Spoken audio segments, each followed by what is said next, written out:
Bonjour chers apprenants, je suis Oussoungué Jean-Baptiste, enseignant-chercheur à l'université Nangui Abrogwa, située à Abidjan, en Côte d'Ivoire. Je vais vous entretenir sur la méthodologie de recherche en phytothérapie.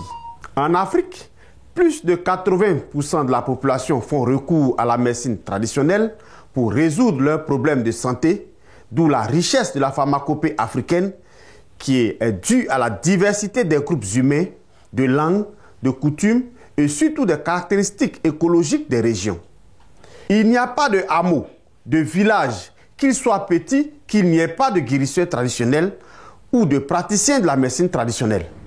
Ainsi, l'homme a découvert plusieurs vertus bénéfiques des plantes avant l'apparition des médicaments modernes qui, après avoir gagné le marché pendant plusieurs années, ont fini par montrer des limites.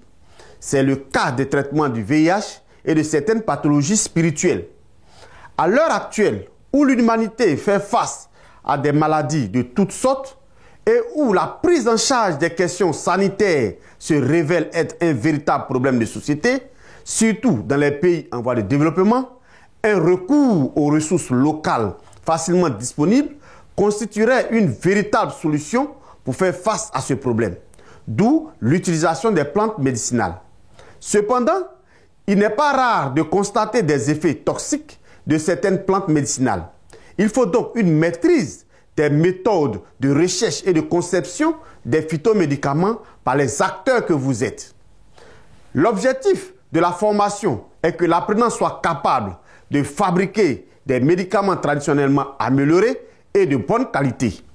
Mais de façon spécifique, à l'issue de cette formation, les apprenants seront capables de connaître les concepts clés en lien avec la phytothérapie, comprendre l'intérêt des plantes médicinales, mener des études nécessaires de la transformation de la plante pour aboutir à des phytomédicaments, évaluer scientifiquement les médicaments traditionnels à travers des études préalables que doit subir un phytomédicament.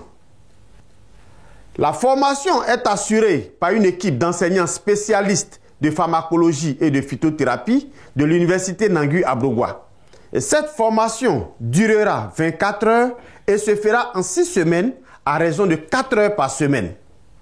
Les compétences acquises lors de cette formation donneront la possibilité à l'apprenant de travailler en tant que concepteur de phytomédicaments, chercheur, entrepreneur dans le domaine de la fabrication-vente de phytomédicaments, conseiller scientifique dans les firmes pharmaceutiques et ingénieur de recherche dans divers laboratoires. Mais aussi, il pourrait être des contrôleurs de qualité des remèdes naturels thérapeutiques. Ce profil intéresse les firmes pharmaceutiques, les pharmacies et les universités. Vous aurez pendant la formation des évaluations sommatives comptant pour 40%, des forums d'échange, des discussions pendant le cours et des travaux pratiques à la fin de cette formation. Des liens de documents et de vidéos vous seront remis pour accroître votre compréhension du cours. Vous aurez aussi des évaluations formatives qui vont constituer 60% de l'évaluation finale. Chers apprenants, c'est ici que j'arrête mes propos pour espérer vous retrouver très vite et nombreux à embrasser cette carrière passionnante et pleine d'avenir.